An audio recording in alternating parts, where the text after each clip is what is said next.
옆 사람하고 인사를 하실 때 박수로 쫙 이렇게 쳐주시고 엄지척을 탁 하시고 하트 모양을 날리시면서 같이 은혜 받게 돼서 반갑습니다, 그렇게 인사해 주시기를 바랍니다.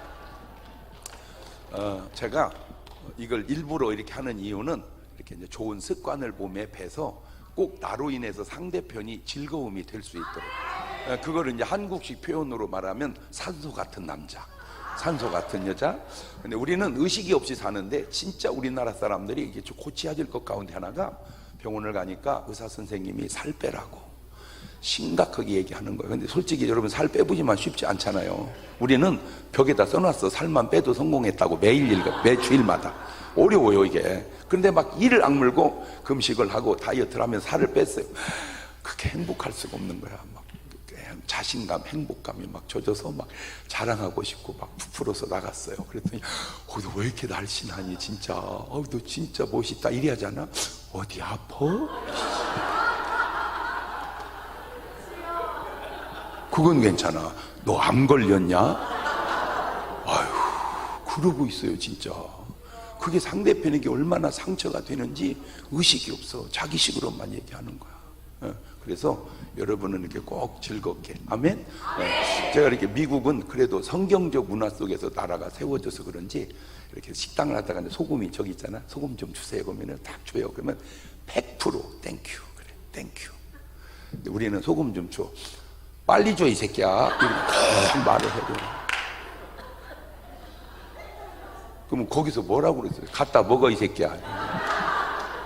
꼭 우리는 그냥. 그래서 이런 게 별거 아닌 것 같지만 이렇게 기쁨이 되죠. 제가 이렇게 제 깨달음 속에서 어느 또 이렇게 뭐든지 이렇게 시작할 때와 이렇게 이제 끝날 때 이게 갖기가 어렵습니다. 다 달라요. 시작할 때도 좋고 끝날 때도 좋으면 1등. 그럼 2등은 뭐요? 아니지, 시작할 때는 안 좋았는데 끝날 때가 좋으면 2등. 3등은 뭐요?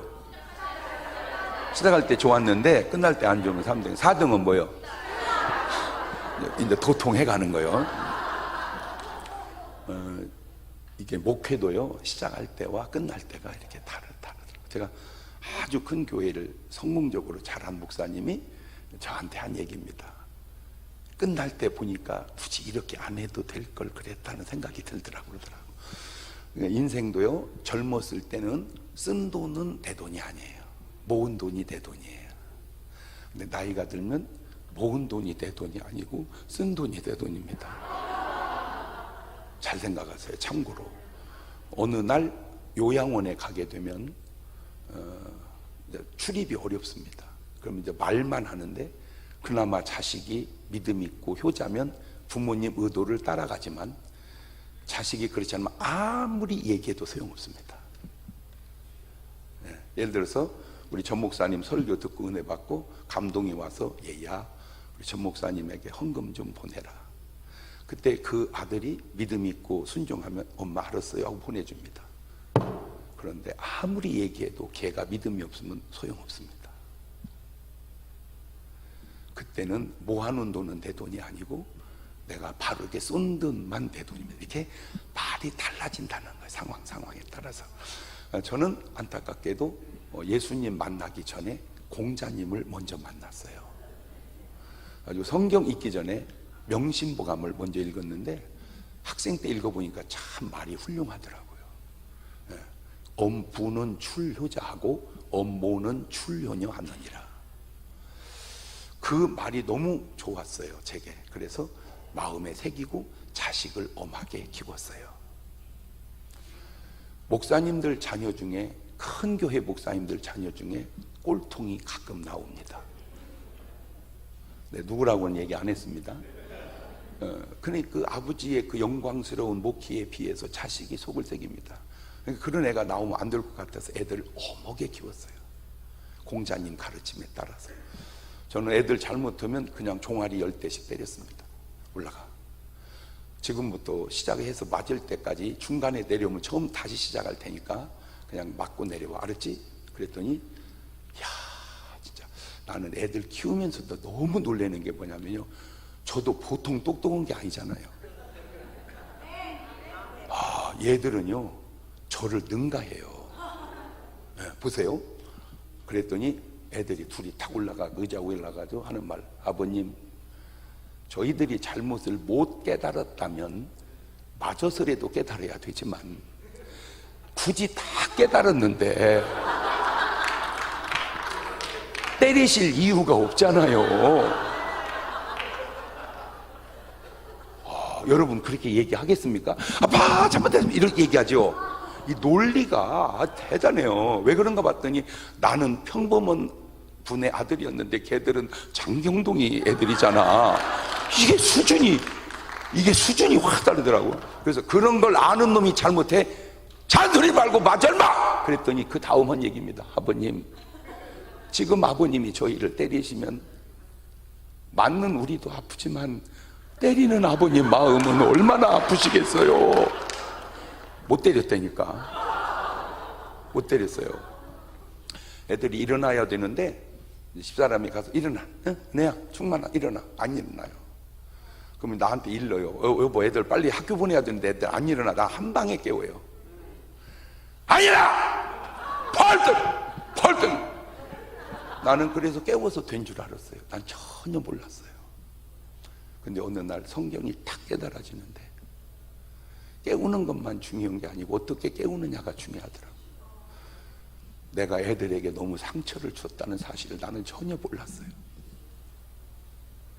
그 다음부터 애가 정식으로 내가 사과를 했어요. 아들아, 미안하다. 아빠는 깨우는 것만 생각했지 니들 마음에 상처가 되는 걸 전혀 내가 생각을 못했다. 미안하다. 그랬더니 아버지 괜찮아요. 괜찮아요. 그러면 이제 그 다음부터는 잘 일어나야 될 거 아니에요. 안 일어나요. 또. 안 일어나. 근데 내가 회개했잖아요. 그 바꿨어요. 하고 애를 덮쳐요. 올라타버려 이렇게. 그리고 귀에다 대고 이렇게 기도를 해요. 하나님, 우리 아들 일어나야 되는데 피곤한 것 같습니다. 차라리 이 피곤을 저에게 주옵소서. 밑에서 일어날 거예요. 똑같이 일어났는데 마음이 그렇게 편안할 수가 없는 거예요. 우리는 일어나는 것만 중요하게 생각하지 어떻게 일어났느냐에 따라서는 중요하게 생각을 못했어요. 저는 집사람하고 너무 잘 맞았어요. 한 고향에, 한 교회에, 동창에, 한 학교에, 양가 부모님이 같은 개원에 평생을 한 동네 살았어요. 그러니 얼마나 잘 맞겠어요. 그 진짜로 잘 맞아서 결혼을 했고 잘 맞게 살았어요. 천생연분이라고 생각하고. 제가 지금 예를 들어서 한국에서 배를 타고 여기 미국에 왔다면 그 바닷물을 자세히 보면 그건 바닷물이 아니고 우리 아내가 나를 위해서 흘린 눈물이라고 저는 말을 해요. 왜 다 박수 치는데 집이만 안 치고 계세요?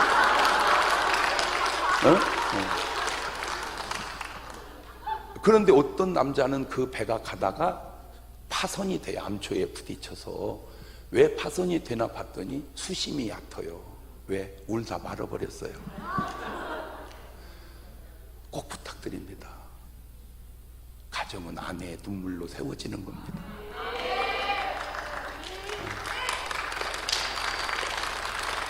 꼭 부탁드립니다. 어떤 남자든지 철든 남자는 없습니다.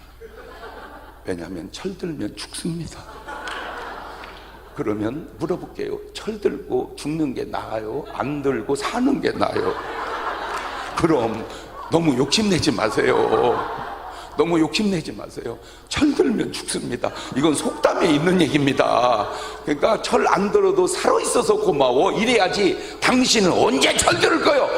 너무 그렇게 예수님도 감당하기 어려운 말은 하지 마세요. 그래서 저는 결혼도 잘했다, 너무 잘 맞는다, 그리고 행복하게 이렇게 잘 살아왔어요. 근데 어느 날부터 자꾸 맞던 부부가 안 맞기 시작하는 거예요. 안 맞아도 이렇게 안 맞는 줄은 나는 몰랐어요. 제가 집회를 가면 월요일 주일 밤에 떠났다가 금요일 철야 때 와요. 이제 철야 끝나고 집에 와 샤워하려고 보면은 물이 안 빠져요, 욕조에서. 왜 안 빠지나 봤더니 머리카락이 그 욕조 구멍을 다 막고 있는 거야. 그 머리카락을 빼보니까 여자 머리요.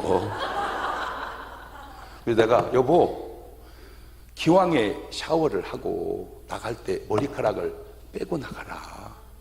왜냐면 이게 말라버리면 안 빠져요. 적셔서 빼야죠.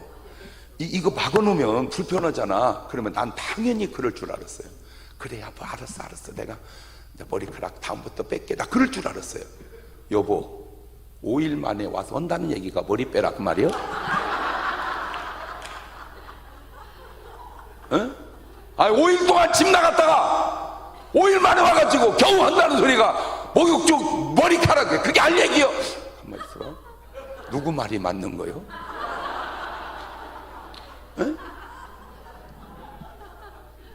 머리를 기왕에 샤워한 김에 머리카락을 빼는 게 낫다는 내 말이 맞아요? 5일 만에 집에 와가지고 겨우 한다는 소리가 목욕조에 머리카락 빼라 그게 할 소리요? 그 말이 맞는 말이요? 둘 다 맞지는 않습니다. 왜냐면 말이 부딪혔으니까. 자, 한번 손들어 봅니다. 남자 말이 맞다, 여자 말이 맞다. 둘 중에 하나. 남자 말이 맞다. 손 내리시고 여자 말이 맞다. 이래서 교파가 나뉘는 겁니다. 이게. 똑같은 상황인데 어쩌면 그렇게 관점이 다르고 어쩌면 그렇게 안 맞을까. 아이고 막 안 맞는 것이 한두 가지가 아니에요. 진짜 한두 가지가 아니에요. 계속 안 맞아요. 그런데 그냥 안 맞는 게 아니라 분노가 쌓아 올라오는 거예요. 막 그 소리를 빽빽 지르는 거예요. 난 알거든요. 왜 여자의 소리가 커지는지. 여자 소리가 커지는 건 남자가 힘을 잃어버리고 있다 그 말입니다. 그 힘이라는 게 육체적 힘도 힘이고 재정적 능력도 힘이고. 그래서 거의 남자들에게 여자들이 끊임없이 잘해주는 남자의 공통점은 연금이 많이 나오는 남자입니다. 맞대잖아 이게 별게. 왜 잘해주는 줄 아세요?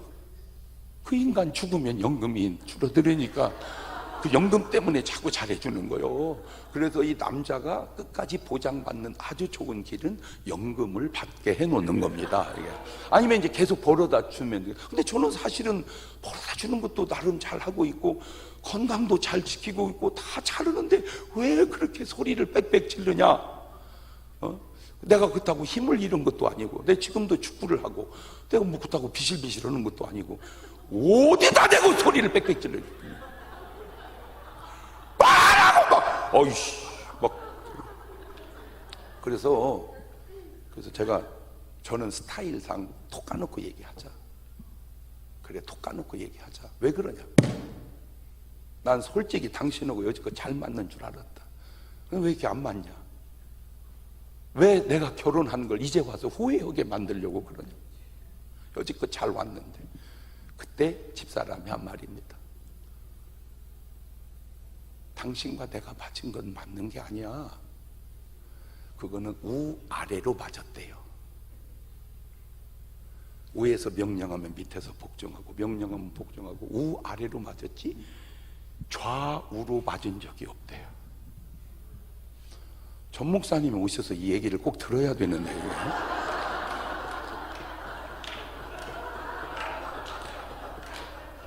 왜 자기 설교할 땐 난 다 듣는데 왜 내가 설교할 땐 자기는 나가서 안 듣는 거요?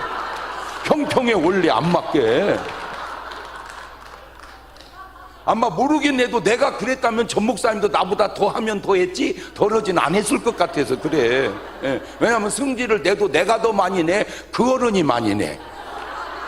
나는 잘 모르지만. 그러니까 우리가 맞았던 거 우아래에서 맞은 거야. 명령하면 복종하고 명령하면 복종하고 좌우로 맞은 게 아닌 거야. 이게 좌우로 맞은 게 아닌 거야. 이제는 우아래로 나는 살기 싫고 좌우로 살고 싶다. 이거 좌우로 나도 내 의견을 내고 내 의사 표현을 하고 명령하면 복종만 하는 게 아니라 서로 얘기하면서 상의해가면서 대화하면서 그렇게 살고 싶다는 거예요. 근데 무슨 남자가 저렇게 은혜를 받아 또. 아니 저 양반은 눌려 살았나 보네 여지껏. 그러면서 마지막 한 말이 내 마음에 동의할 수밖에 없었어요. 여보, 나는 여지껏 목사하고만 살았지 남편하고 살아본 적이 없어. 맞더라고요.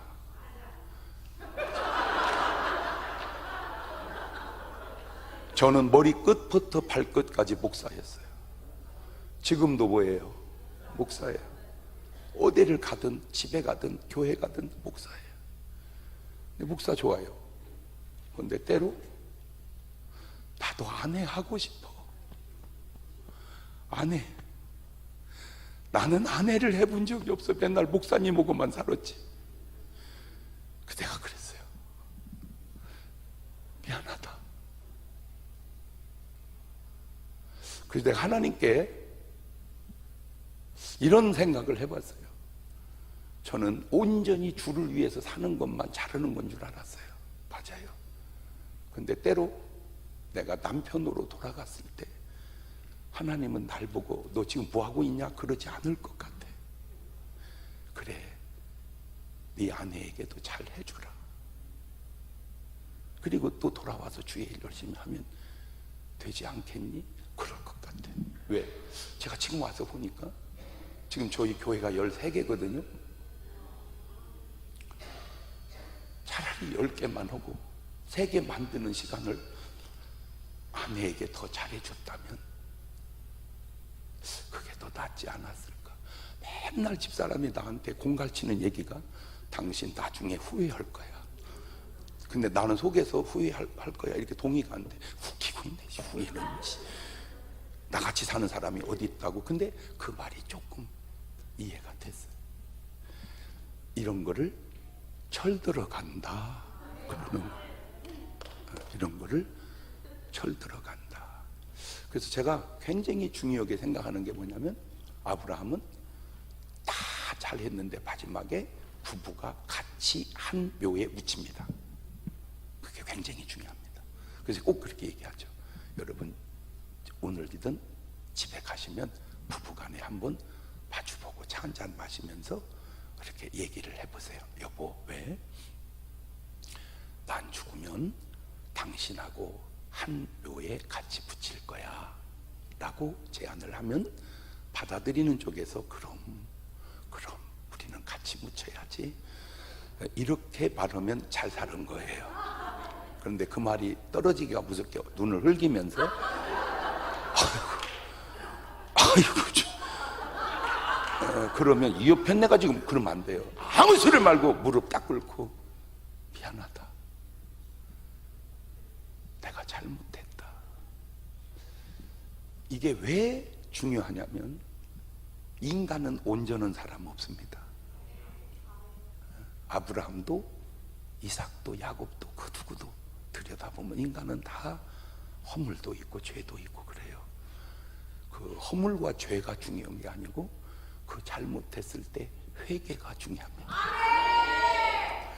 그 회개라고 하는 성경적 용어를 사람에게다가 붙이면 사과라고 그럽니다.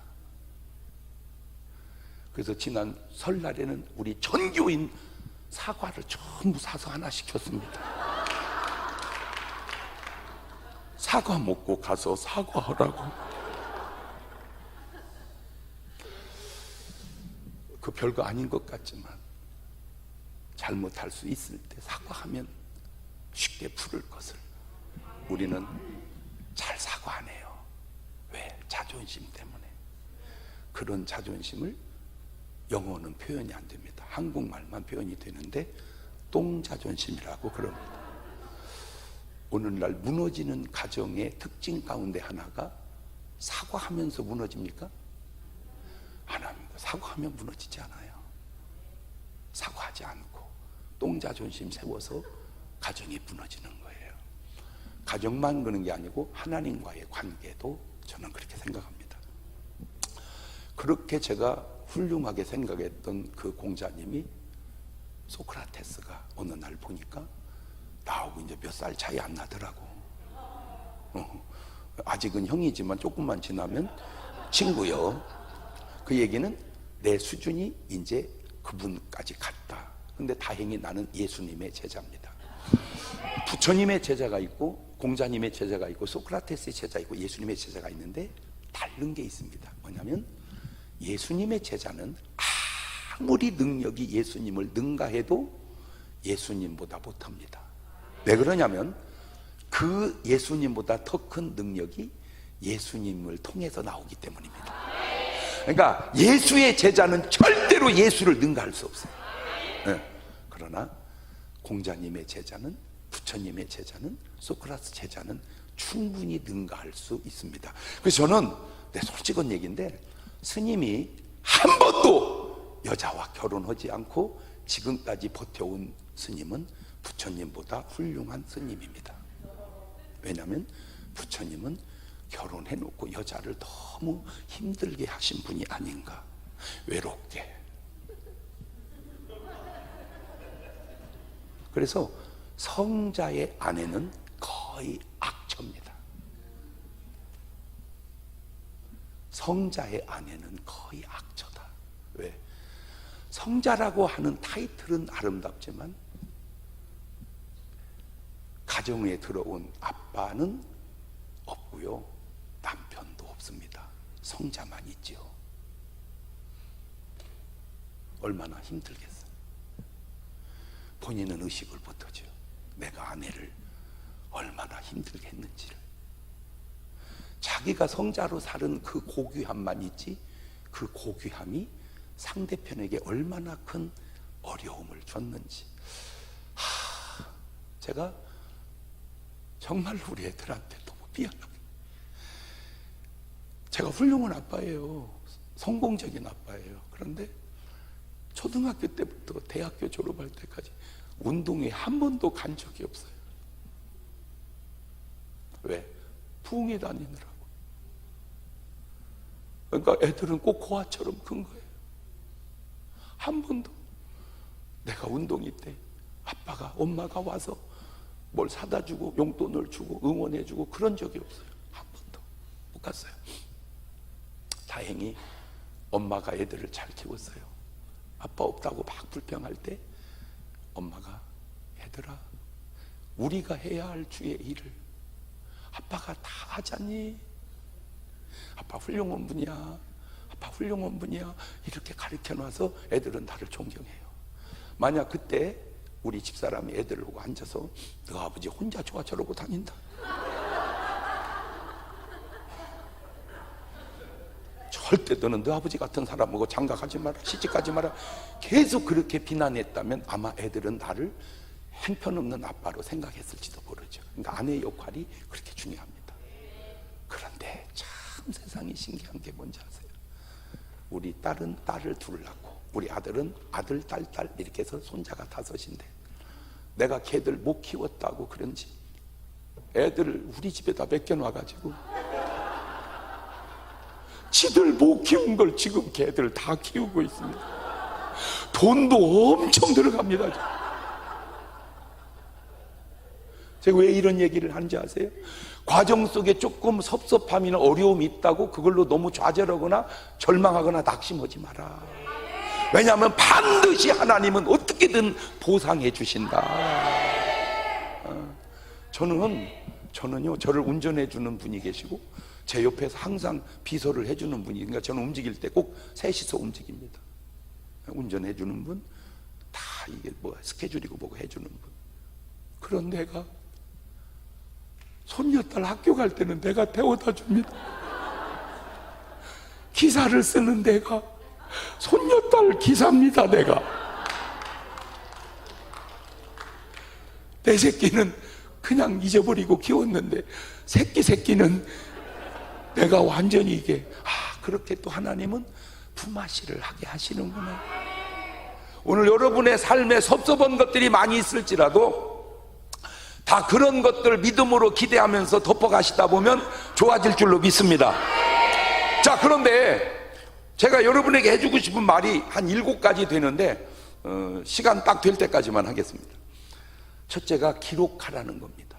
뭐 해라? 기록하라. 지금 이렇게 제가 설교할 때 계속 쓰고 있는 분이 있고 그냥 듣고 있는 분이 있습니다. 듣고 있는 분은 제 활용이 5% 정도밖에 안 됩니다. 쓰고 있는 분은 100% 활용이 됩니다. 왜 안 쓰세요? 저는 아무것도 모르고 고등학교 1학년 때 딱 거듭나고 예배를 드릴 때 하나님이 그러시더라고요. 써라. 목사님 설교를 써라. 그래서 계속 쓰기 시작했어. 고등학교 1학년 때부터 계속 쓰다 보니까 뭐가 발견되냐면 몇 년을 쓰다 보니까 다 그 얘기가 그 얘기더라고 이게. 네. 그래서 안타깝게도 이제 더 이상 우리 목사님은 들을 얘기가 없구나. 그래서 이제 눈을 돌려서 조용기 목사님 걸 쓰고 한경직 목사님 걸 쓰고 이동원, 옥한음, 하용조, 임만신 뭐 하여튼 한국에 내놓으라 하는 유명한 분들은 그분들은 저를 몰라요. 저는 다 알아요. 왜? 그분이 쓴 책, 그분이 내놓은 테이프, CD 내가 구할 수 있는 대로 다 구해서 다 요약하고 썼어요. 이게 수만 개입니다. 근데 놀라운 일이 일어났어요. 계속 조용기 목사님 설교를 듣고 요약하고 쓰다 보니까 제 설교가 조용기 목사님 같이 되더라고요. 눈에 보이는 게 있고 귀에 들리는 소리 없고 지옥같이 얻을지라도 할 수 있거든. 무슨 말이야? 믿는 자는 능치 못함이 없느니라. 그러니까 사람들이 날 보고 그러더라고요. 야, 조용기하고 비슷하네. 조용기하고 비슷하네. 근데 조 목사님 걸 또 다 하고 나니까 또 그 얘기가 그 얘기더라고. 그래서 이제 한경직 목사님을 옮겼어요. 계속 쓰고 듣다 보니까 얼마나 하나님께서 여러분을 사랑하는지를 또 다른 사람, 저 한경직 목사 비슷한데 나보고 또 그러더라고. 이걸 수십 명을 하니까 결론은 장경동이는 누구 닮은 거요? 이렇게. 자, 이게 별거 아닌 것 같은데 신기하게 감사한 게 여의도 순복음께서 저를 부흥 강사로 오라고 그래요. 그래서 가서 부흥했어요. 영락교에서 저를 부흥 강사로 오라고 그래요. 그래서 가서 했어요. 여러분 별거 아닌 것 같죠? 영락교회를 부흥회를 가면 순복음교회에서는 안 부릅니다. 왜냐하면 라인이 달라요. 컬러가 달라요. 영락교회 예배는요 낙엽 떨어지는 소리도 들릴 정도로 조용합니다. 여의도 순복음교회는 막 슈슈슈 막 바람 지나가는 소리가 막 슈슈 소리가 막 납니다. 막. 그러니까 분위기가 너무 달라요. 제가 그때 두 교회를 계속 다니면서 내린 결론, 은혜는 순복음교회 같이 받고 신앙생활은 영락교회 같이 하면 괜찮겠다. 그냥 내 나름 정리를 이렇게 했죠. 거기뿐만이 아닙니다. 우리 교단 안에 이렇게 양대 축을 이루는 교회가 연세중앙교회 윤석전 목사님 교회하고 지구촌 교회 이동원 목사님 교회가 또 축을 이룹니다. 그 두 교회를 다 부흥연 강사는 흔치 않습니다. 왜? 제 안에 유전자가 모든 분들의 유전자가 있기 때문입니다. 그 가르침 속에서 유전자가 생긴 거예요. 그 유전자가 통하는 부분이 있는 거예요. 그러니까 강사를 그렇게 할 수 있는 거예요. 그때 제가 잘한 것이 뭐 했다? 다 받았었다는 겁니다. 저는 지금도요, 오늘 아침에 일어나가지고 기도하고 주님이 또 주시기에 다 썼는데요, 한 두세 주쯤 있다가 한국 교회가 깜짝 놀랄 설교가 아마 또 나올 겁니다. 신기한 설교를 제가 만들었어요. 오늘 아침에 다 썼어요. 이렇게 계속 써요. 그러니까 오늘 여러분에게 부탁합니다. 무조건 뭐 하자? 쓰자. 기도하면서 떠오르는 생각, 마음속에 드는 생각 다 쓰자. 하여튼 그냥 쓰세요. 그냥 계속 쓰세요. 계속 쓰다 보면 나중에 그것이 그 속에 하나님의 역사가 읽어지고 그 속에 사탄의 역사가 읽어집니다. 하나님의 역사 읽어지거든 그 길로 계속 꼭 가시고, 사탄의 역사가 읽어지려면 빨리 회개하시고 안수 받으시고, 전 목사님한테 안수 받아서 문제 다 해결하시기를 바래요. 여러분 교회 담임 목사님한테 안수 받아서 다 해결하시기를 바래요. 그래서 첫 번째 여러분에게 가르쳐 주신 거 뭐 하자? 기록하자. 기록하자. 솔직하게 성경이 없었다면, 성경도 기록이잖아요. 과연 오늘 우리가 지금처럼 신앙생활 할 수 있을까요? 구전으로만 왔다면 벌써 얘기 다 잊어버리고 끝났을 겁니다. 기록 때문에 지금도 유지되고 있는 거예요. 기록이 이렇게 중요한 거예요. 그러니까 다 뭐 하자? 그렇지. 자, 그걸 기록하고 읽어보세요. 그러면 두 가지 반응이 옵니다. 내가 써놓고 내가 놀래요. 이렇게 잘 썼는 것을 훌륭합니다. 써놓고 창피해가지고요 찢어버렸어요. 그게 수준입니다. 그게 수준이에요. 써놓은 글이 감탄하는 글이 나오느냐, 창피해서 다시 읽을 수 없는 글이 나오느냐, 그게 수준이에요. 그거를 그냥은 몰라요. 써봐야 알아요. 그래서 꼭 오늘부터 뭐 하는 습관을 들이자? 기록하는 습관을 들이자. 자, 두 번째, 제가 이제 전에는 성경을 이렇게 봤는데 이게 안 보이던 것이 자꾸 보여요. 이렇게 성경이 이제 보여. 그 중에 하나가 요셉이 이제 감옥을 갔는데, 참 저는 진짜 요셉이 훌륭해요. 요셉 훌륭해요. 제가 요셉은 꼭 형님이라고 하고 싶어요. 요셉은 진짜 제가 존경해요. 그리고 존경하는 그 내용 속에 진짜 잘생겼어요. 요셉은 어느 정도 잘생겼냐면 보디발 장군 아내가 뿅 갈 정도로 잘생겼어요. 근데 여자가 잘생겨서 남자가 뿅 간 건 많아요. 아브라함 부인 사라도 임금이 뿅 갔고, 이삭의 부인 리브가도 임금이 뿅 갔고, 야곱의 부인도 야곱이 뿅 갔고, 이렇게 다 뿅뿅 갔어요. 근데 일단 여러분을 보니까 일단 안심이 좀 드네요. 왜냐하면 그냥 여러분은 이쁘지 임금이 뿅 갈 정도는 아니야. 거울 안 보세요? 그냥 이뻐요. 그지? 임금이 막 뺏어갈 정도는 아니요. Do you understand? 예. 그런데 이제 여자가 이쁜 건 많은데 이게 남자가 잘생겼다는 말은 흔치 않은 얘기인데, 요셉이, 근데 대한민국에 요셉을 내가 찾았어요. 그게 누구냐? 현빈입니다. 아마 천국 가서 현빈도 올라오고 요셉도 올라오면 장 목사님 말이 맞네, 진짜 비슷하네, 아마 내가 예측컨대 그럴 것 같아. 예감상. 보디발 장군이 유혹하죠. 요셉은 종입니다. 종은 그 당시로 종은 짐승하고 다른 게 말하냐 못하냐 그것 차이예요. 어차피 돈 주고 사온 거니까. 신분이 없어요. 노예예요. 주인이 죽여도 그만이고 팔아도 그만입니다. 그런 종노민 주제에 뭘 지킬 게 있다고 자기를 지켜가는가. 참 안 신기해요? 그렇게 행편없는 존재도 자기를 지켜가는 거예요. 그게 뭐냐? 자존감이에요. 비록 내가 종이지만 나는 하나님이 함께하는 사람이고, 하나님이 꿈을 주셔서 나를 쓰실 사람이다. 꼭 부탁드립니다. 여러분 어떻게 생겼든 여러분 속에 자존감을 귀하게 가지시기를 바라요. 나를 우습게 보지 마라. 하나님이 내게 주는 사명이랄까, 의식은 너는 천하보다 귀한 자다. 마귀가 우리에게 심어주는 의식은 너 같은 건 차라리 없어지는 게 낫다. 그래서 자살하는 거예요. 너 같은 것은 차라리 죽는 게 낫다. 없어지는, 그래 자살하는 거예요. 하나님은 너는 천하보다 귀한, 이게 가치관이에요. 그러니까 여러분은 마귀 가치관으로 살지 말고 하나님 가치관. 그러니까 요셉은 내가 비록 팔려온 종이지만 누구 가치관으로 사는 거예요? 하나님, 바로 그거야. 그러니까 자기를 지킨 거야. 이제 이것도 누명을 쓰고 감옥을 가죠. 거기 깜빵 동기가 두 명이서 술 맡은 관원장, 떡 맡은 관원장이 와요. 요 둘이 왜 왔을까? 모르죠.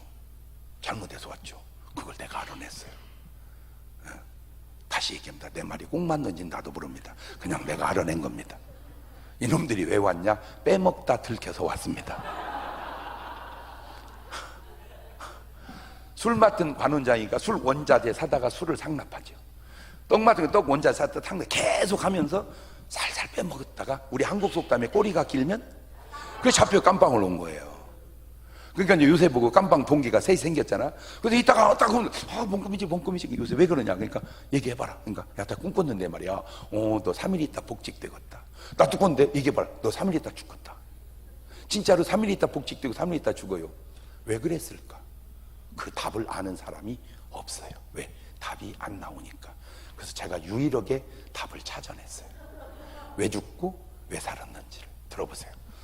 그래서 딱 나갈 때 이제 얘기하면 요셉이 너 나가면 나 좀 빼줘라. 내가 사실 여기 올 죄 짓지 않았다. 그럼 어떻게 해야 돼요? 빼줘야 되잖아. 잊어버려요. 거기서 깨달아서 인간은 남 일은 잊어버린다. 그리고 2년이 지나 이제 바로가 꿈을 꿔요. 이거 뭔 꿈이지? 뭔 꿈이지? 전하 왜 그러시나? 야, 내 꿈 꿨는데 꿈. 그리고 창세기 41장 9절에 이런 신기한 구절이 나옵니다. 이야, 시작. 술 맡은 관원장이 바로에게 고하여 가로되 내가 오늘날 나의 허물을 추억하는, 저것이 우리로 말하면 회개입니다. 전하 용서해 주세요. 제가 감옥 갔을 때 꿈 해석 잘하는 애를 압니다. 걔 꿈대로 나는 살고 떡 맡은 관원장은 죽었는데 내가 걔에게 은혜를 갚지 못하고 잊어버렸나이다. 그러냐, 걔 데려와라. 그러니까 요셉을 데려다가 꿈 해석을 합니다. 자, 여기서 또 중요한 얘기 하나 하고 넘어갑니다. 자, 요셉 입장에서 억울해요, 안 억울해요? 그렇죠? 형제들에게 팔린 게 인신매매에 걸린 겁니다. 보디발 장군 아내에게 오해당한 게 간통 누명입니다. 술 맡은 관원장 꿈 해석해 주는데 이 자식이 나가가지고 배은내, 이런 엄청난 일들이 요셉에게 왔는데 요셉이 훌륭한 게 뭔지 아세요? 내가 존경하는 게, 내 형님이라고 하고 싶은 게 평정심을 잃지 않았다는 겁니다. 잘 들으세요. 보통 같으면 좌절하고 낙심해서 예수 뭐 지키면 버려, 지키면 내가 뭐 건들고 감옥 왔으면 뭐 내 잘못해서 왔다고, 어떻게 거든지 감옥에 침을 너 요새 성령 안 보여? 상정이 보아야 치냐? 너 기도가 되냐? 자, 이렇게 2년을 보냈다고 해보세요. 그러면 바로가 네가 그 꿈 해석을 잘한다는 요셉이냐? 전하 죄송합니다. 2년 전만 해도 꿈 해석했거든요. 하도 괴로워서 요새 그냥 한 잔씩 하고 그냥 기도도 안 하고 말씀 안 받고 요새는 안 됐습니다. 영감이 없어졌습니다. 죽었습니다. 요셉이 죽었어요. 근데 전하, 앞으로 7년 동안 풍년이 오네요. 그리고 7년 동안 흉년이 오네요. 풍년 때 20%씩 모았다가 흉년 때 풀면 됩니다. 요지가 뭔지 아세요? 어떤 누명을 쓰든 어떤 억울함이 생기든 어떤 고통이 오든 내 평정심을 유지해 가라는 거예요.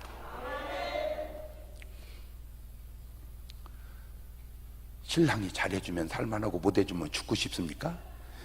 그렇게 밴댕이 소갈딱지 같이 살아서는 안 되네. 잘해주거나 못해주거나. 비바람이 앞길을 막아도 나는 가리, 아내 길을 가리. 분보라가 앞길을 가려도 나는 가리. 여러분, 신랑이 잘해주면 참 시집 잘 온 것 같고 못해주면 못 온 것 같고 그렇습니까? 이 소갈머리 그러면 안 돼요. 잘해주건 못해주건 그건 그분의 소관이고, 나는 그러나 저러나 그냥 변함없이 주님이 내게 은혜를 주건 축복을 주건 그건 주님의 소관이고, 나는 변함없이 내가 억울한 일을 당하든 뭐를 하든 그건 그냥 형편이고 나는 변함없이. 할렐루야. 그리고 총리로 발탁이 딱 됩니다. 그러니까 지금까지 겪었던 모든 억울함이 보상이 총리로 오는 거예요. 자, 오늘부터 이제 인생 사는 법 가르쳐드릴게요. 막 억울함 요구들라 왜 그런지 모르겠어요. 진짜 그러지 말고 적금이 쌓여가고 있어요. 보상의 적금이 쌓여가고 있어요. 할렐루야. 여러분 계속 억울하시기를 바랍니다. 야, 그때는 아멘 하는 거 아니야. 그래도 할렐루야. 자, 그래서 요셉이 이제 75명 가족을 불러들이죠. 430년 지나면서 200만 국가로 형성이 돼서 모세를 해서 출애굽하고 여호수아 통해서 가나안 들어가고 사사들을 지나서 초대 왕 사울이 나와서 이스라엘이라는 나라가 됩니다. 그리고 지금까지 이렇게 잘 온 거거든요. 저 이스라엘이라는 나라는 수많은 사람들이 다 개입했지만 가장 중요한 동기는 술 맡은 관원장이 요셉을 향한 보은에서 나라가 생긴 겁니다. 그러면 떡 맡은 관원장은 왜 죽었냐? 요것 때문에 죽습니다. 그놈은 그 상황이 딱 오면 이놈은 입 딱 씻고 모르는 척을 놈입니다.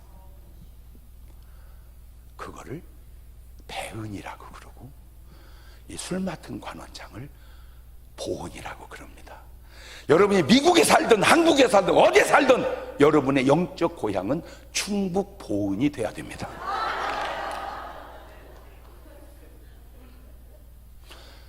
신앙생활이라는 게 뭐냐? 여러 가지로 표현되지만 하나님 은혜에 보답하는 거예요. 그래서 구약에서 제일 보답을 잘한 사람, 신약에서 제일 보답을 잘한 사람, 구약에서 1등이 누구냐? 아브라함입니다. 신약에서 1등이 누구냐? 그냥 내 개념입니다. 마리아입니다. 아브라함은 하나님께 보답하는 삶에 11조 생활을 해요. 누군도 그러더라고. 11조는 율법의 산물이라고. 뭔 얘기를 할 때는 좀 알고 좀 얘기를 해라. 율법은 모세로 통해서 왔지, 아브라함은 모세보다 500년 전 사람이야. 율법도 없을 때 했어. 그냥 은혜 받은 사람은 시대를 초월해서 그냥 하는 거야. 제발 좀 헛소리 좀 하지 말어, 제발 좀. 아브라함은 하나님께 단을 잘 쌓아요. 단을, 요즘 말로 예배를.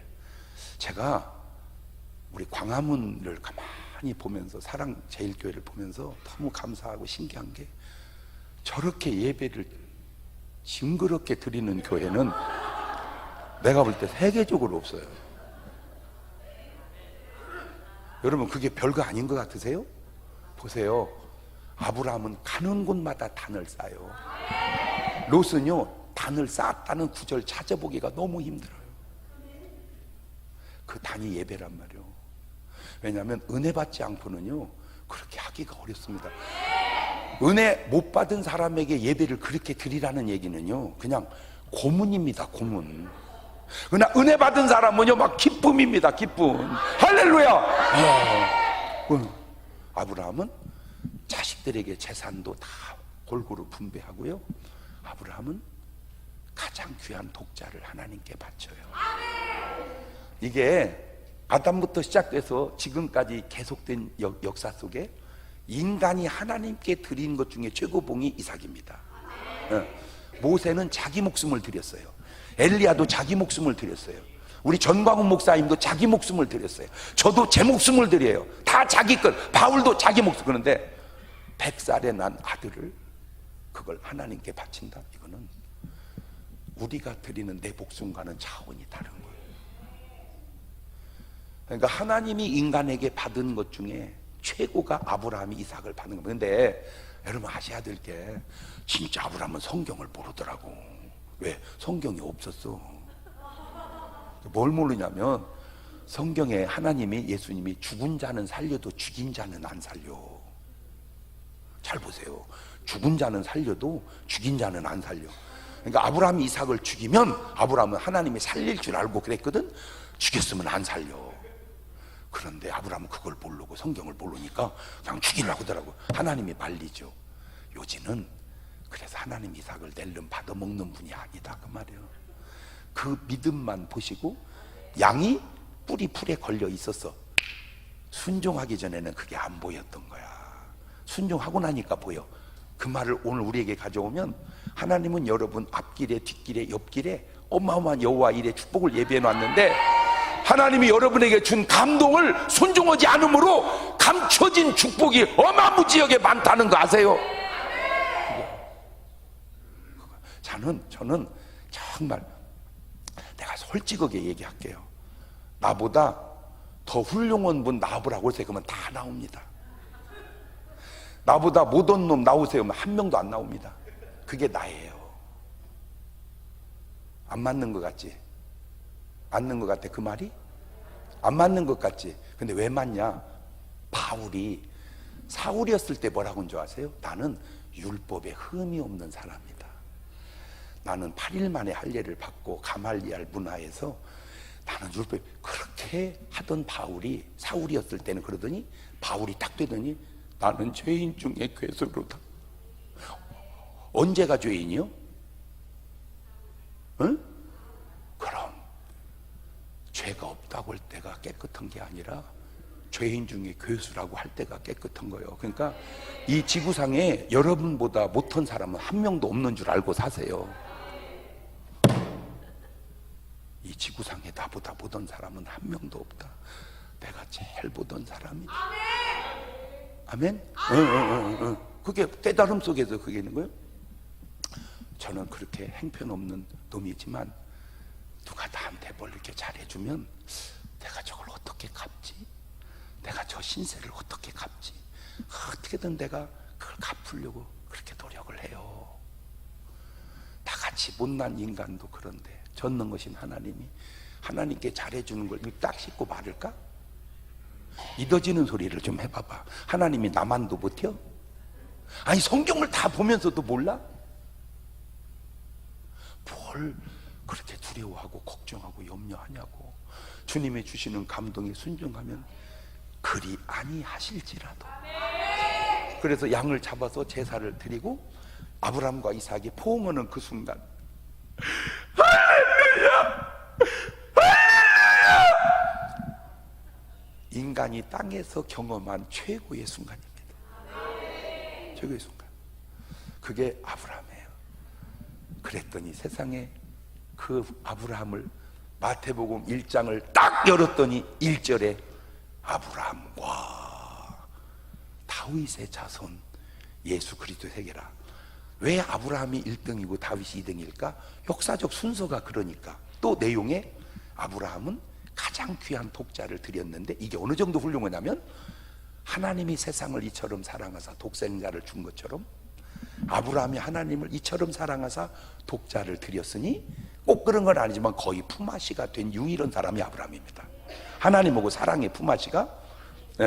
그래서 이름이 첫 번째 오르고. 그럼 다윗은 왜 두 번째 올랐냐? 지구상의 성경에 살고 간 사람 가운데 헌금을 가장 많이 한 사람이 다윗입니다.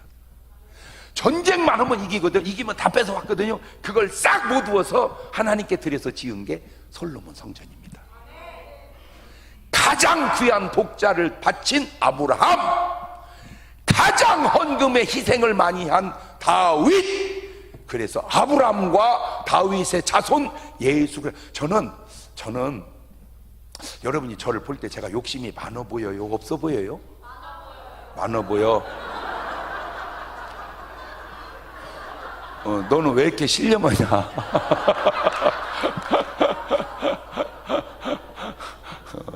맞아.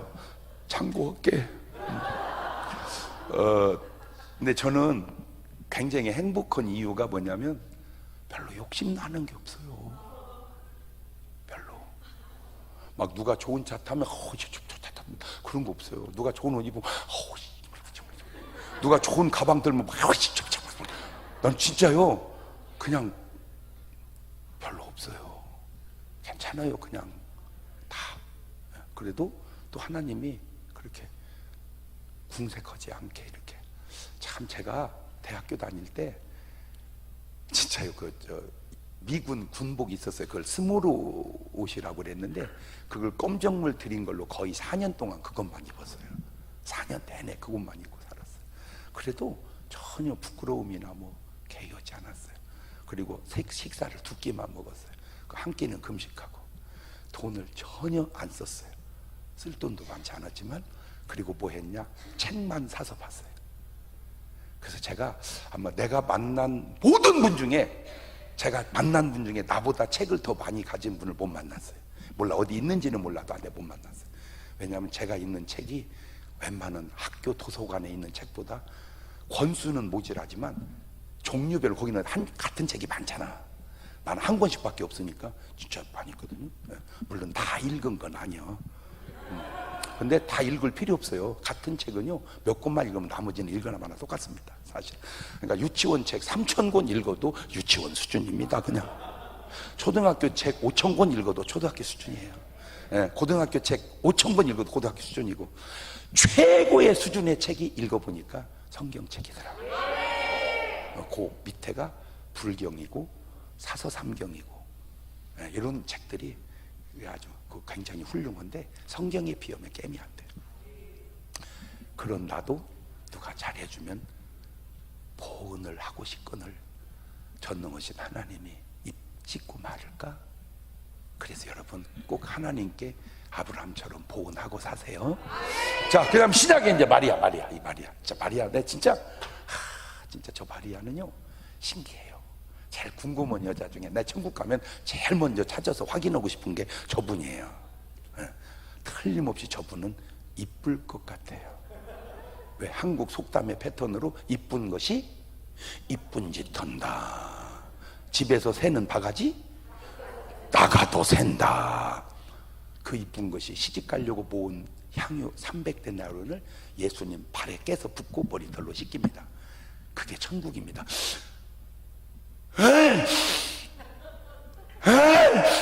그게 천국이에요. 그게 천국이에요. 그때 그걸 보고 시기하는 가룟 유다가 왜 허비하냐? 똑같은 상황이 가룟 유다는 허비로 보이고 예수님은 장례로 보이는 거예요. 이게 시각의 차이야. 팔아서 구제하지. 요지는 구제는 명분이고 빼먹으려고 그런 거예요. 아까 얘기했죠? 사람이 짓는 죄 중에 하나는 빼먹는 죄다. 예수님이 이렇게 말합니다. 놔두라. 이 여자의 행한 일은 이 복음이 증거되는 곳마다 기념하도록 하거라. 예수님에게 들은, 인간이 들은 말 중에 그보다 더 좋은 말이 없습니다. 다 희생 속에서, 보은 속에서 아브라함에게는 그런 축복이, 마리아에게는 그런 귀한 말씀이. 그럼 이제 마지막으로 저 마리아가 시집을 포기하고 예수를 위해 저렇게 희생한 건데, 되게 궁금한 게 기록이 끝나, 성경의 기록이. 저 마리아가 시집을 갔을까 안 갔을까? 자, 한번 손 들어보세요. 그냥 저 마리아 시집을 갔다. 이번 안 됩니다. 무조건 드려야 됩니다. 손 내리시고 저 마리아 시집을 안 갔다. 이래서 교파가 또 나누게 됩니다. 갔다 장로교회, 안 갔다 장로교회, 이렇게 해서 교파가 또 나뉩니다. 모르죠, 아직은. 천국 가봐야 하는데, 제가 패턴상 나는 시집 갔을 거라고 생각을 해요. 왜? 첫째, 이뻐. 그런 여자 있으면 나도 장가가겠다. 두 번째, 그렇게 착한 여자가, 그렇게 희생할 줄 아는 여자가 흔한가? 세 번째, 이게 중요합니다. 하나님은 하나님을 위해서 사는 사람을 절대 손해나게 하지 않는다. 베드로가, 왜 부자 관원이 모든 걸 버리고 주를 쫓았나이다, 베드로가 그러잖아, 그죠? 부자 천국 어렵다니까 우리가 모든 걸 버리고. 진짜 웃기는 게, 모든 걸 버려봐야 그물이요. 그물. 그것도 아버지가 챙겼어. 그래도 어쨌든 버렸다 이거예요. 그때 예수님은 야 버리고 가고 네가 뭘 버렸다고 그랬단 소리냐? 하늘나라 보내주면 됐지. 그렇지 않으셔. 주님은 나를 위하여 부모나 형제나 자식이나 전토나 모든 것 버린 자는 땅에서도 100배나 얻고 하늘의 영생을 소유하지 못해. 그러니까 여러분, 중요한 말인데요, 오늘 여러분이 축복을 받아서 하나님이 나와 함께하는 증거를 표현하시기를 바라요. 그게 굉장히 중요한 증거예요. 그래서 마리아가 신약에서는 가장 아름답게 보이는 사람이고, 아브라함이 구약에서는 가장 아름다운 보이는데, 나 성경에 신기한 구절을 써놨다니까. 누가복음 16장 22절에 어떻게 저런 말 써놨나 몰라. 진짜 신기해요. 부러워요. 시작. 이에 그 거지가 죽어 천사들에게 받들려. 그러니까 천당 가면 누구 품에 안긴 거예요? 아브라함 품에 안겼다는 말이 천당 갔다는 말입니다. 진짜 저는 아쉬움이 뭐냐면, 내가 왜 성경시대에 안 살았던가. 내가 성경시대에 살았다면 아브라함과 다윗과 장목사의 자손 예수 그리스도의 세계라, 그렇게 좀 껴들어갔으면 얼마나 좋았을까. 근데 이제 방법은 아브라함과 다윗 자손 예수 그리스도의 후손 장경동이라, 저와 여러분의 이름이 그렇게 들어갈 수 있기를. 근데 제가 그냥 이게 느낌인데 충분히 여러분 들어갈 것 같아. 왜 너는 아멘을 안 하냐? 쟤들은 저렇게 아멘을 하는데. 두 손 들고. 왜 안 하세요? 이분 때문에 한 번 더. 자, 두 손 들고. 특송 들으시면서 자유롭게 주님 앞에 예물 드리도록 하겠습니다.